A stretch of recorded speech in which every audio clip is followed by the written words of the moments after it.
You're watching Dawn Gilded, where we chase the metal, not the hype. And today, we're talking about something big. Something that affects every dollar, euro, peso, and yen sitting in your bank account right now. We're talking about the collapse of paper money and why gold might just be the last safe bet left. Let's get into it. Let me ask you a question. What gives paper money its value? It's not gold, it's not silver, it's not even backed by a basket of anything. The only thing giving your currency value today is belief. We believe a $20 bill buys $20 worth of stuff. We believe that digital numbers in our bank apps mean we can pay for groceries. But what happens when that belief starts to crack? What happens when people stop trusting the paper, or worse, the system behind it? Here's the truth. Every fiat currency in history has eventually failed. Not some, all of them. From ancient China to Weimar Germany to modern-day Zimbabwe. When governments print too much money, it ends the same way, collapse. Let's pause there and zoom in. In Weimar Germany, hyperinflation was so bad that people used cash as wallpaper. One loaf of bread cost billions of marks. In Zimbabwe, the government printed trillion-dollar bills that couldn't even buy a loaf of bread. People carried stacks of currency in wheelbarrows. In Argentina, the peso has lost more than 90% of its value in the last decade. Prices double every few months. Now ask yourself, what do all these countries have in common? They didn't lose wars. They lost trust. Today, we're watching the early signs of that happen on a global scale. And most people don't even realize it. Let's look at the US dollar, for example. Since 1971, when President Nixon took the dollar off the gold standard, the US has printed more dollars than in all of history combined. In fact, over 80% of US dollars in existence today were created in just the past 5 years. Let that sink in. Imagine you had 5 apples, and suddenly 100 more appeared out of nowhere. Your apples aren't rare anymore. They're just apples. That's what's happening to money. And when money loses scarcity, it starts losing trust. And when trust erodes, panic follows. So what does that mean for the average person? It means the value of your savings is slowly being eaten away. Not by thieves, not by hackers, but by inflation. That's the silent killer. You go to the grocery store and your receipt is longer than your patience. You fill up your gas tank and have to choose between premium or dinner. And the worst part? The numbers the government gives you about inflation are sugar-coated. They don't want you to panic. They want you to keep believing. Because belief is all that holds fiat together. But here's the kicker. The cracks in the system aren't just visible at the grocery store. They're showing up in the banks. Silicon Valley Bank? Gone in 48 hours. Credit Suisse? Rescued by a shotgun merger. Lebanon? Venezuela? Argentina? All examples of what happens when a currency spins out of control. This isn't just theory. It's already started. And it's not just third world countries anymore. The line between safe economies and fragile ones is getting thinner every day. So what are the ultra-wealthy doing? What are central banks doing? They're buying gold. Quietly. Consistently. Relentlessly. In 2023 alone, central banks bought over 1,000 metric tons of gold, the most in modern history. That wasn't for jewelry. That was protection.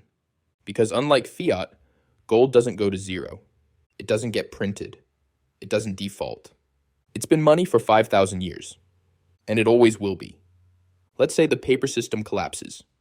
Let's say inflation spins out of control. Or a digital currency replaces your physical cash. What then? Well, in those moments, people always return to what's real. Gold. Silver. Tangible value. Not because it's trendy, because it survives. During every major crisis in history, world wars, the fall of Rome, the 2008 collapse, gold was the fallback. But let's dig even deeper.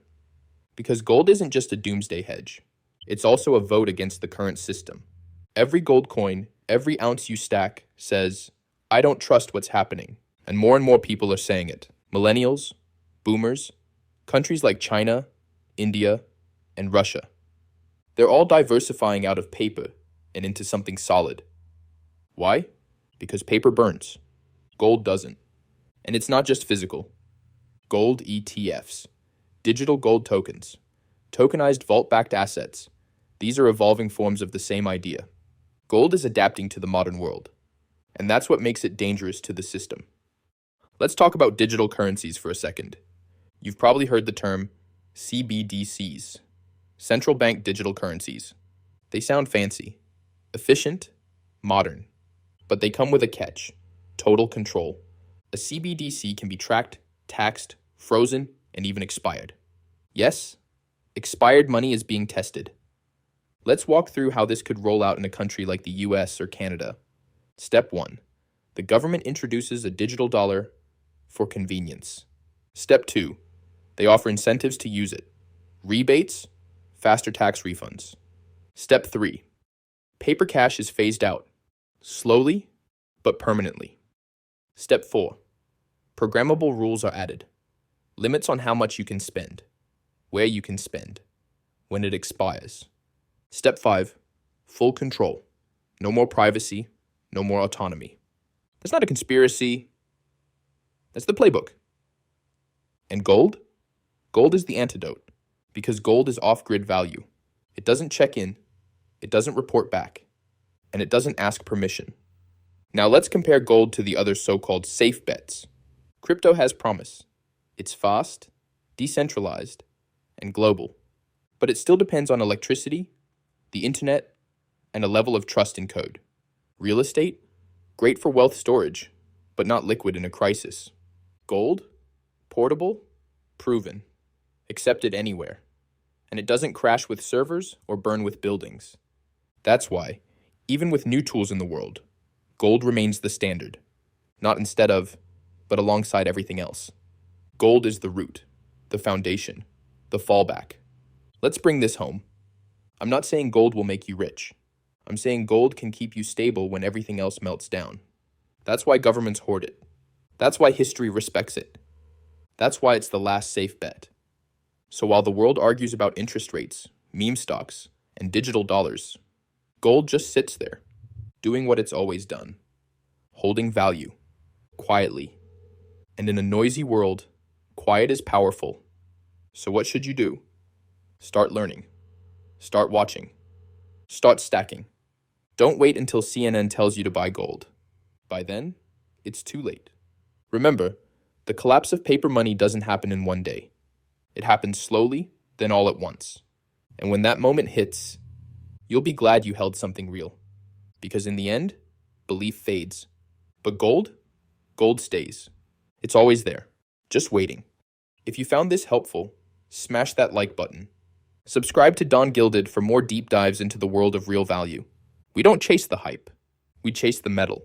Stay smart, stay sovereign, and I'll see you in the next one.